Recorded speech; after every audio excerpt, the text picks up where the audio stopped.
এটা জাতীয় নিউজে কভার হয়েছে, সোশ্যাল মিডিয়াতেও সেটা কভার হয়েছে। আরেকটি ঘটনা খুবই আমাদের জন্য অনুপ্রেরণাদায়ক। একজন প্রবাসী ভুলক্রমে ট্রেনে তার ব্যাগ রেখে এয়ারপোর্টে চলে যায়। তার সাথে তার এক আত্মীয় ছিল।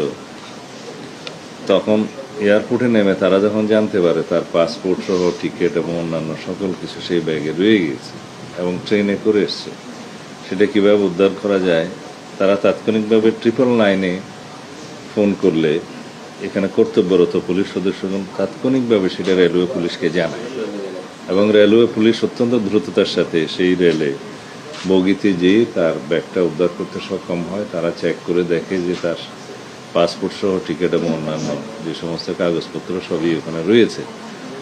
তারা নিজেরা খুব দ্রুততার সাথে, তারা কোনো কিছুর লোভে নয়, অত্যন্ত একটা দেশপ্রেম এবং জনসেবার মানসিকতা নিয়ে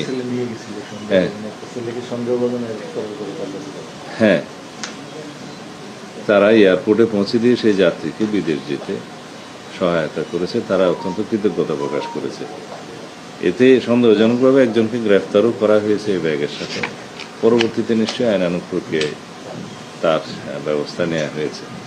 যাই হোক, এই ঘটনাটা এটাই প্রমাণ করে যে আমাদের সাধারণ মানুষ এবং পুলিশ বাহিনী পরস্পর সম্পর্কিত এবং তাদের যে আন্তরিকতা এবং তাদের যে ইনফরমেশন ভিত্তিক যে সেবা দেওয়ার মানসিকতা, এটা আমাদের মধ্যে আছে।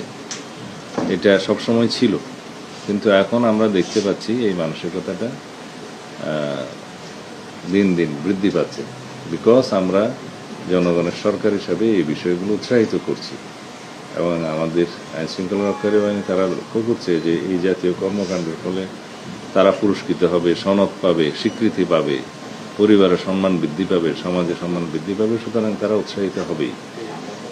এই সমস্ত কর্মকাণ্ডে এগিয়ে আসার জন্য আমরা উৎসাহিত করতেই থাকব। আশা করি এই বিষয়গুলো আপনারা গণমাধ্যমে সুন্দরভাবে উপস্থাপন করবেন, যাতে আমাদের পুলিশ বাহিনী সহ অন্যান্য বাহিনীর সদস্যরা জনসভায় প্রবৃত্ত হয় স্বতঃস্ফূর্তভাবে, সাহসিকতার সাথে, আন্তরিকতার সাথে। ধন্যবাদ আপনাদের সবাই। তখন কিন্তু পুলিশ পদক দেয়া হয়, এইটার অগ্রগতি সম্পর্কে জানতে চাচ্ছিলাম যে দেয়া হয়েছে না কেন?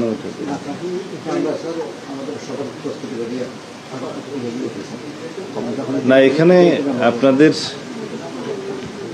ইনফরমেশনের জন্য জানেন, পুলিশ পদক প্রদানের যে তালিকাটা খুব তাড়াহুড়োর সাথে করা হয়েছে। তা আমরা সেই তালিকাটা চেক করতে গিয়ে দেখি কিছু ত্রুটি ধরা পড়েছে, দুই এক ক্ষেত্রে হয়তো কিছু অনিয়ম ধরা পড়েছে। সেগুলো যাচাই বাছাই করে সেটা বিশুদ্ধ করে এখন দেওয়ার ব্যবস্থা হবে। এটা সম্ভবত আমার কাছে পেন্ডিং, আমি আজকে জানতে পারলাম। নাকি আমার কাছে পেন্ডিং আছে মন্ত্রণালয়। এটা খুব দ্রুততার সাথে সম্পন্ন করে আমরা পদক প্রদান করব। মাননীয় মন্ত্রী, আজকে ভালো কাজের জন্য পুরস্কার দিলেন পুলিশ সদস্যদের, একটা ভালো উদ্যোগ। কিন্তু আমরা দেখতে পাচ্ছি সীমান্ত এলাকায় আইন শৃঙ্খলা বাহিনী এবং রাজনৈতিক ছত্রছায়ায় চোরাচালান অবাধে হচ্ছে, বিশেষ করে সিলেটে হচ্ছে। সিলেটে একজন সিলেট জেলা বিএনপি ক্রীড়া সম্পাদক স্টেলিন কালিয়ান, উনি আপনার সঙ্গে সুসম্পর্কের কথা বলে ওই এলাকায় প্রভাব বিস্তার করছে। এই বিষয়ে আপনার কাছে কোনো তথ্য আছে কিনা? আমার কাছে কোনো অভিযোগ এরকম নাই।